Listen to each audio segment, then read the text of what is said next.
Okay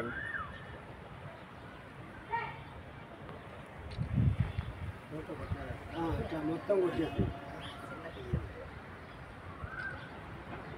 మొక్కలు బాగా కనపడాలి.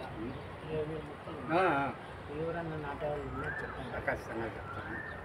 నాటాలి మొక్కలు ఉన్నాయి, ఎన్ని వేలైనా చెప్తానే ఉంటారు. ఓకేనండి. స్పీచ్ మేము మాట్లాడతాం. సో హనుమంత్ గారు కొద్దిగా స్పీచ్. ఈరోజు ఒక్క నిమిషం. సరే, ఇప్పుడు కార్యక్రమం ఎందుకు, ఈ కార్యక్రమం గురించి ఓకే. కొద్దిగా ఎక్స్ప్లెయిన్ చేయండి. స్టార్ట్. ఈరోజు మన ధ్యానయోగి అయినటువంటి హనుమంత్ గారు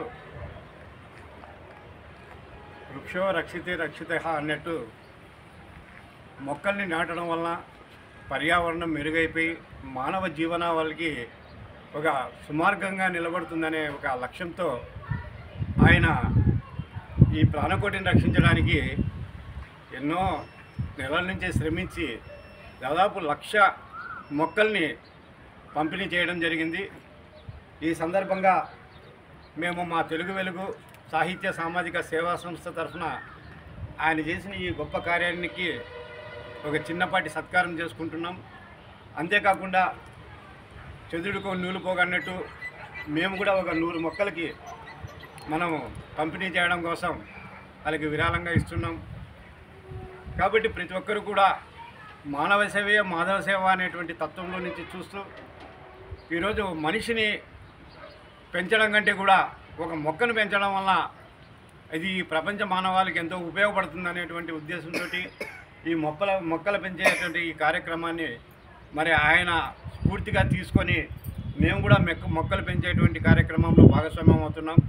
కాబట్టి ఇటువంటి గొప్ప లక్ష్యాన్ని 1,00,000 మొక్కలు పంపిణీ చేసేటువంటి లక్ష్యాన్ని చేరుకున్నటువంటి మన ఈ ధ్యాన మాస్టరుగా ఉంటూ ఆయన అనేక చికిత్సల ద్వారా ఎంతోమంది ప్రజల యొక్క రుగ్మతల్ని ఆయన పారదోలడమే కాకుండా వాటిని నయం చేయడమే కాకుండా మరి మొక్కలను కూడా పెంచి పసిపిల్లల్లాగా మొక్కలను కూడా పెంచి ఈరోజు సమాజానికి ఆయన అర్పిస్తున్నాడు. కాబట్టి ఆయన మార్గంలో మేము కూడా పయనిస్తామని సందర్భంగా తెలియజేస్తూ మరి ఈ యొక్క సన్మానానికి అంగీకరించినందుకు ఆయనకి, ఆయన కుటుంబ సభ్యులు, ముఖ్యంగా ఆయన సతీమణి, ఎందుకంటే ఏ కార్యక్రమమైనా విజయవంతం కావాలంటే కుటుంబం సహకారం లేకపోతే ఏది విజయవంతం కాదు.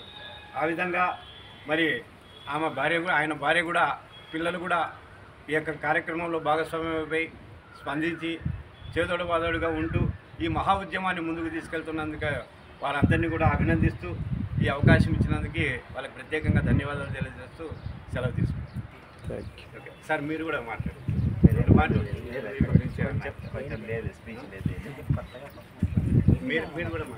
హనుమంత్ సారు దీని గురించి 2 మాటలు, మీరు 2 మాటలు. మీరు ఎందుకు ఈ కార్యక్రమం పూనుకున్నారు, అంతే, మీరు ఎందుకోసం ఈ కార్యక్రమం పూనుకున్నారు? అది మళ్ళీ నెక్స్ట్ కంటిన్యూషన్ లేకుండా అది కట్ చేసి